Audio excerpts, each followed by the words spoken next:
All right, so like with cerebral palsy, there's not a whole lot that I've experienced where I've needed specific medical diagnosis and treatment for my disability. Like, and that's just because of the kind that I have, right? There's people with cerebral palsy that have different things that happen for them that require more care than I do. But the one thing that I've definitely experienced is um, when it feels like the doctor doesn't really understand Mm, the experience of disability and is scared to actually provide like like going to a checkup sometimes and doing like just the physical, be like, what just happened here? mm. The doctor's like, oh yeah, you look good. And I'm like, and then that would be like the extent of Oh you gosh. look good. Oh yeah, let's do these like tests or whatever, but wouldn't really ever touch or do any of that stuff. Hmm.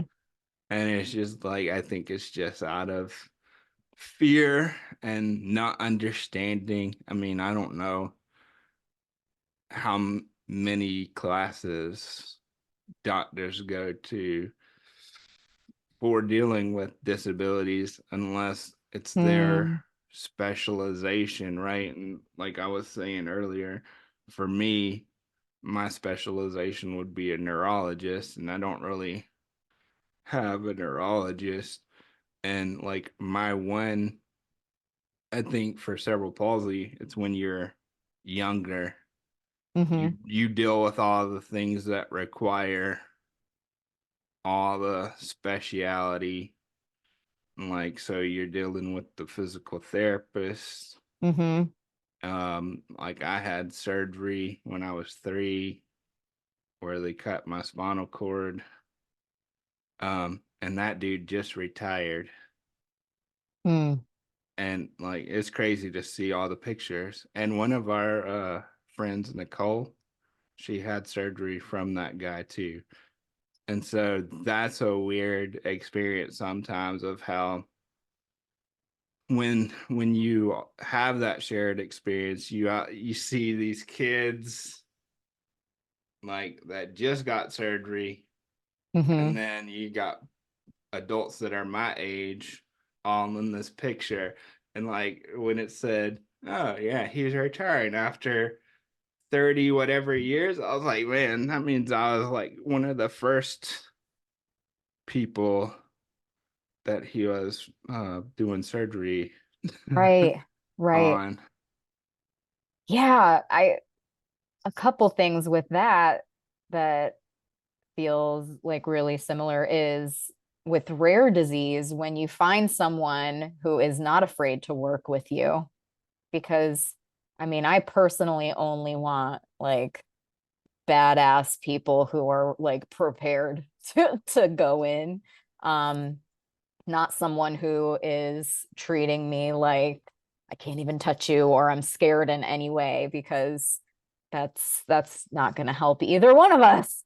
And so it's really pretty cool to find doctors who are interested in specializing in rare disease because I almost feel like that personality is the type that isn't easily intimidated Yeah. and is really intrigued by by the unknown, by the complex, um, and interested in finding the ways to treat.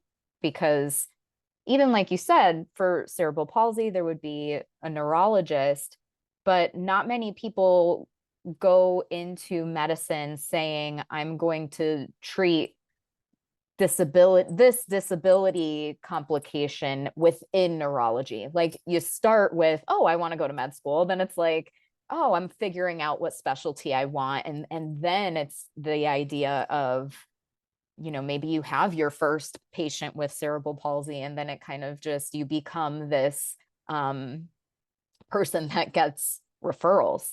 I know that Yeah. that happens a lot in our community, where it's like someone with OI gets treated by this doctor who isn't necessarily an OI specialist, but it goes really well and they're not intimidated and they're like top notch. And then we tell our friends. And then you Yeah. become this specialist in a way.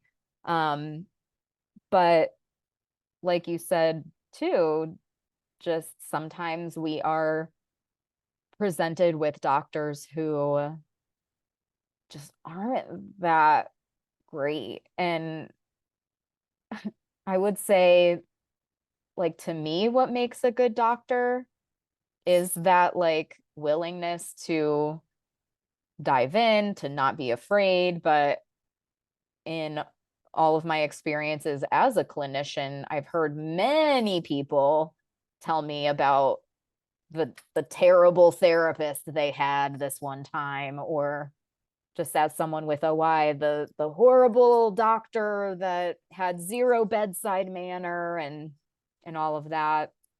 Um, but I think when you're dealing with rare disease, there are some things that we almost kind of let go of in order to get the person that is really good. So, for example, with a spine surgeon, I'm like, okay, he doesn't have the greatest bedside manner, but he's like extremely intelligent. Like maybe his ability to have emotional intelligence was taken away so that he could be that much better of a surgeon.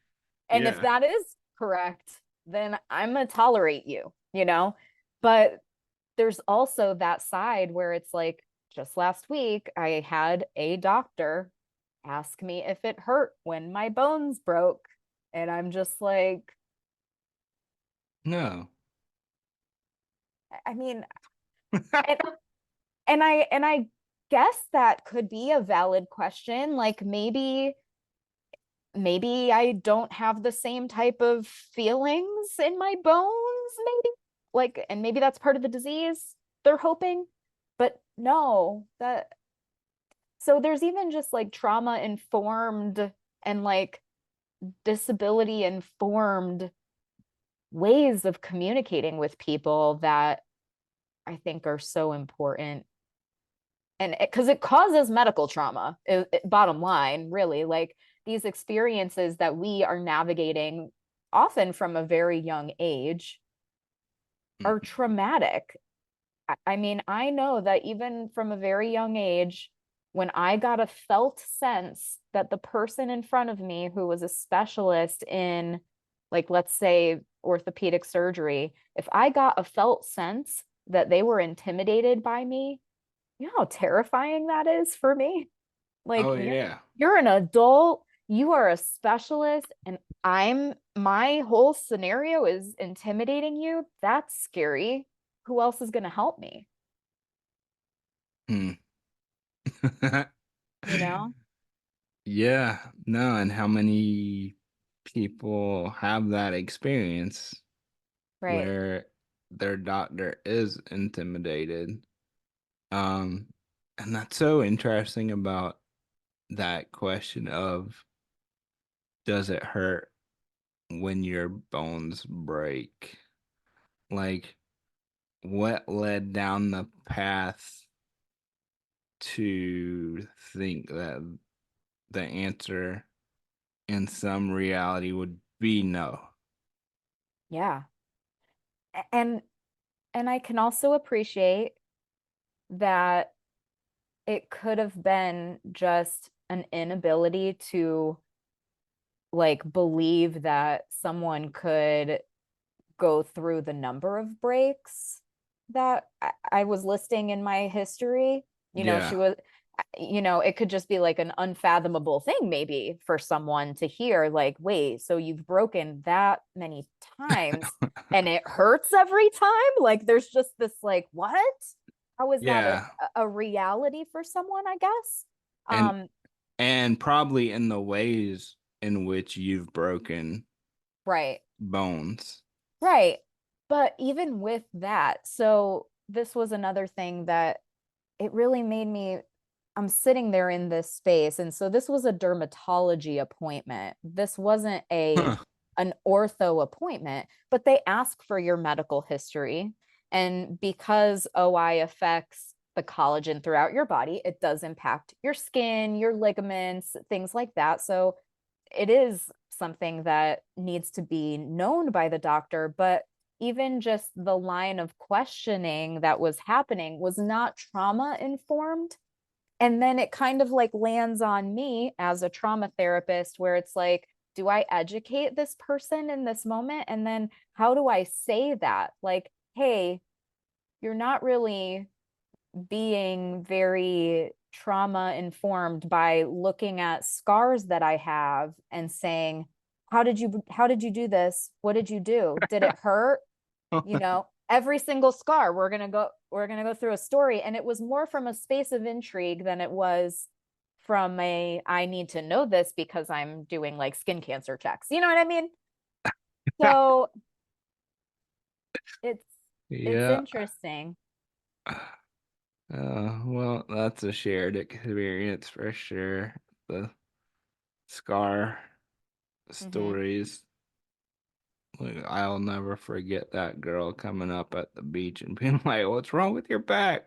I was freaking out. I was like, "Oh," talking to my cousin, "Hey, what's wrong with my back?" I can't see it, and it was just because there was a huge scar running down my back. Yeah. Yeah. Um, yeah, and like the question is like, is this something you actually need to know, or are you just being curious? Right. And I guess there's like I we expect more sometimes from people in the medical field, but I mean, dermatology, maybe she isn't trained to understand the impact of how we're relating to people. Yeah. Could be, my whole world is talking about trauma, learning about trauma, experiencing trauma, apparently, and like, trying to live with it. But not everybody has that. So then how do you start that conversation of like, hey, can I come in and maybe like do a little training with you and your staff? Because I experienced this. You show them this video. No. Right? Like, No, but that definitely is a valid, like, hey, did you know I do this? I think it could benefit the people that you see. It's also that question, and I think this is like a universal disability question of, do I educate? mhm, Like, and like, it's one of those where we just have to make a decision on how we feel that day. 100%. Yeah. And luckily, I was in a space of like those comments didn't really trigger me. But had it been, a few months or years ago, that would have been like a difficult experience. Because, like you said, it depends on the time, the day, like how you're feeling. Yeah. But then, even as someone who's willing to educate, like I felt willing to educate, there was this question of like, how do I, how do I bring that up? Maybe I just do it as like nonchalant as they brought their questions up. Who knows? You Yeah. know? Yeah. And I think that, so I didn't think this is where this conversation would actually go, but I think that is one of those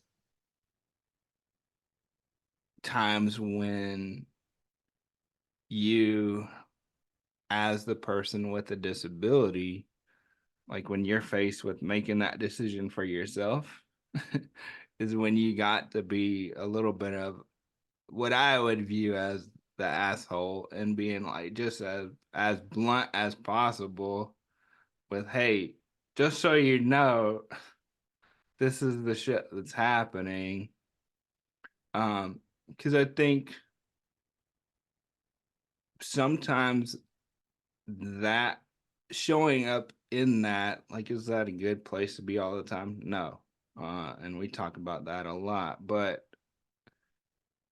you have to be able to harness that because it counterbalances to me people treating you like a little kid who doesn't know Yeah. your experience, or they don't think that you can actually voice what's happening for you.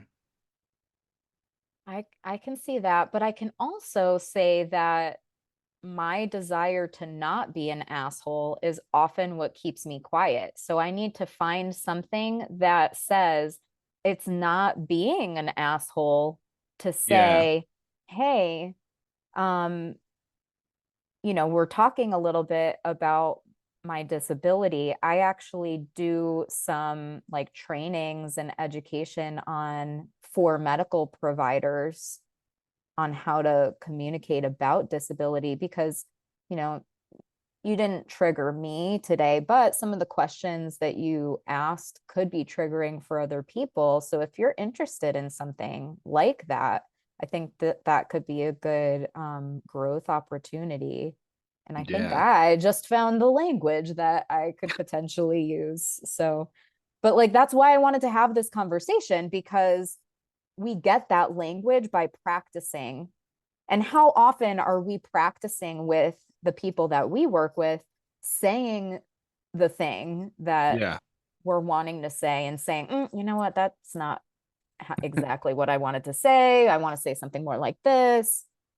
Those But are my favorite times, the role playing yeah, and the conversations. And when we have people that do it for the first time, like to hear them just laugh.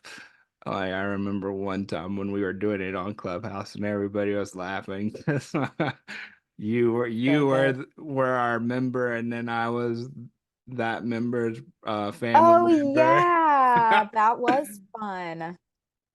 Yeah. And that person was just laughing like, I Mm-hmm. can't believe that this could be the conversation. Like, Mm-hmm. yeah, but we don't practice. And I think that's a human thing too, though, where we, for whatever reason, we telepathically think Mm-hmm. people get our experiences. And I don't think having a disability like makes that any different. I think that still shows up. And I was talking to somebody about um disability and the experience, and he was saying one of the things that he thinks stops people from interacting and connecting with us is the fact that everybody does realize that this is an experience of life, and when they come to us it means that to some degree they're facing a reality in their own conversation around being human Mm. that this could be them Mm-hmm. too. Yeah, I think that there could be like some resistance in that way. I think another thing, so like I mentioned, I'll be quiet if I don't want to be an asshole. I think sometimes people are quiet when they don't want to offend. Yeah. So I guess that's the same thing. Like they don't want to be an asshole. They don't want to offend you, but they want to connect. So maybe it's even just acknowledging that like that might not go smoothly and to give grace. Like to her, that might have been her first time really. I mean, she was young and beautiful and all of this. Maybe she never really talked to a disabled old lady before. No, but truly, like I I I want to like commend someone asking questions and not shut them down by being the asshole, but also being like, hey, like I appreciate that you wanted to learn more about me. How can we do that in a way that isn't quite as like awkward? Well, and And I think that's just, we get to embrace that part of the human experience too, that Hmm. sometimes it is just awkward. Yeah. Um, every relationship has the potential to be awkward, and sometimes the ones that start out awkward are the best ones. Oh, I completely agree. Yeah. Yeah, I completely agree. Um, to the point where maybe someday she'll end up seeing this and it'll be, interesting. I think we kind of run across that sometimes. Yeah. Um, Hmm. but I do think that this is an important conversation for other people with disabilities to be a part of. Um, because I don't know, I just don't want to be that angry, disabled, offended person. I want to be able to educate and encourage more learning Yeah. in a way that is not triggering for people. So, Yep. And it's all a moment by moment practice, mhm. and sometimes we're going to screw it up. But Yeah. the only way to move forward is to have those times, so that you know what you want to do in the future or what you don't want to do in the future. Mhm. Yeah, so I even feel like just by me having this conversation with you, I feel more armed and ready for what I might want to say in the future with other providers or other just humans that I interact with who see me with a shirt on and they see my back scar and they're like, "What's on your back?" Like, you know, like just knowing that I could be like, "Oh, not have to tell you my life story, but I could if I want to." And Yeah, I had to do that with the little kid at the dentist the other day. Like, we were having our own, like, it was a room full of people, and he just came with his mom, and they sat down next to me, and he just started playing with me, and I was playing with him.